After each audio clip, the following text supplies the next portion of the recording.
My new manager threw out an old man selling his late wife's worthless books. He had no idea one of them was worth more than the entire shop. I worked at Thornfield Books, a crowded little used bookshop that smelled like rain and old paper, and had somehow survived every year everyone said it wouldn't. I wasn't the manager or the buyer. I was the one who knew where everything actually was, which teetering stack held the out-of-print poetry, which regular liked which mystery, how to talk someone lonely into staying 20 minutes longer than they'd meant to. I loved that shop more than made sense. Then Mr. Alden, the owner, got older and tired and hired Preston to revamp the brand. Preston used the word brand a lot. He wore a scarf indoors and turned the front table to face the street instead of the reader. He treated the regulars like clutter, and he treated me like part of the furniture. There was a cat, too, a round ginger stray who'd wandered in one winter and simply declined to leave. I fed him behind the counter and named him Dickens, and he repaid me by sleeping in the display window and occasionally knocking a bestseller onto someone's head. Preston wanted him gone. I pretended not to hear that part. One gray afternoon, an old man came in with a cardboard box held together by hope and packing tape. Walter, his name was. He set the box on the counter, gentle as anything, and said these were his late wife's books, that the house was too quiet now, and he wanted them somewhere they'd be read. Preston barely glanced in the box. "We don't take junk," he said, loud enough for the whole shop to hear. "This is moldy old stock. Try a donation bin." And he slid the box back across the counter hard enough that Walter had to catch it. Walter went red, gathered his box, and shuffled out. I would have gone after him right then, but I froze.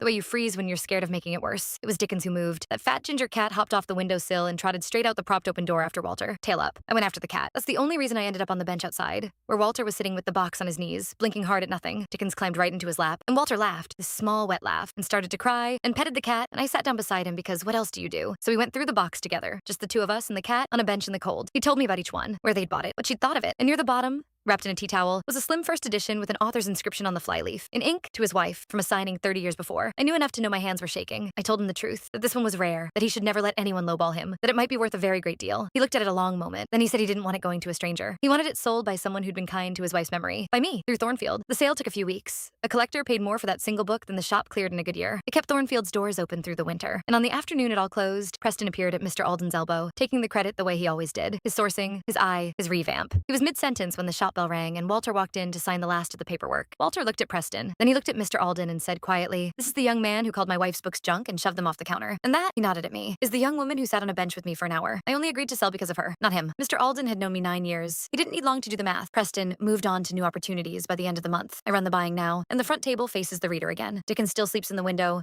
and Walter comes by every Sunday for tea, and to visit the cat that followed him out the door on the worst afternoon of his year. People ask how I ended up with the keys to the place. Honestly, I didn't do anything clever. I chased a cat outside and sat down next to someone who was sad. Some folks call that luck. Around here, we call it karma.